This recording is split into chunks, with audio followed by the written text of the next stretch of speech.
भद्रावती तालुक्यातील निप्पॉन प्रकल्पग्रस्तांच्या प्रश्नांसाठी मुकेश जीवतोडे यांच्या नेतृत्वात प्रकल्पग्रस्त शेतकऱ्यांच्या शिष्टमंडळाने मुंबई येथे मंत्रालयात जाऊन राज्यमंत्री आशिष जयस्वाल यांची भेट घेऊन प्रकल्पग्रस्तांनी 1994 पासून शासनाने अधिग्रहित केलेल्या जमिनीबाबत न्याय मिळत नसल्याची व्यथा मांडली। प्रकल्पग्रस्तांनी रोजगार, सानुग्रह अनुदान व पुनर्वसनाच्या प्रलंबित मागण्यांकडे लक्ष वेधले।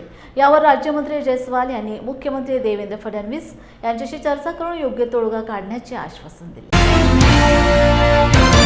प्रकल्पग्रस्तांकडून ज्या मागण्या होत्या त्या प्रामुख्याने 6 ते 7 मागण्या आम्ही आशिषजी जयस्वाल साहेब, आमचे संपर्क मंत्री आणि राज्याचे कृषी व पुनर्वसन मदत मंत्री यांच्याकडे ठेवल्या। तर त्याच्यामध्ये शासनाचे भरपूर सारे अडथळे त्या ठिकाणी आम्हाला म्हणजे येऊन राहिले।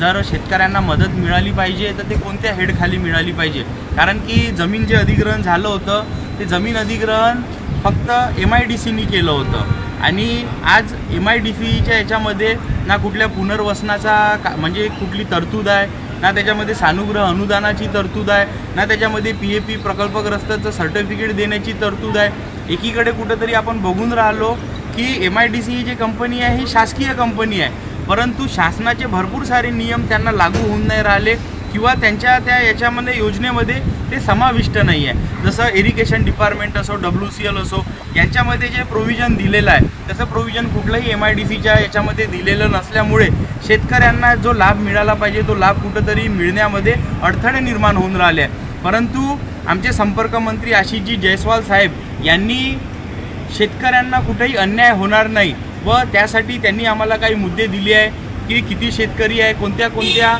जातनिहाय कोणत्या कॅटेगरीचे शेतकरी त्याच्यामध्ये समाविष्ट आहे, कुठल्या शेतकऱ्याची जमीन कुठल्या कंपनीमध्ये गेलेली आहे, त्याच्यानंतर कोर्टाच्या याच्यामध्ये जे आपला आता PIL आपण दाखल केला आहे त्याच्यामध्ये कुठल्या मुद्द्यावरती आपण मांडून राहिलो आहोत, असा पूर्ण अभ्यास करून तुम्ही सगळे कागदपत्र आमच्याकडे द्या।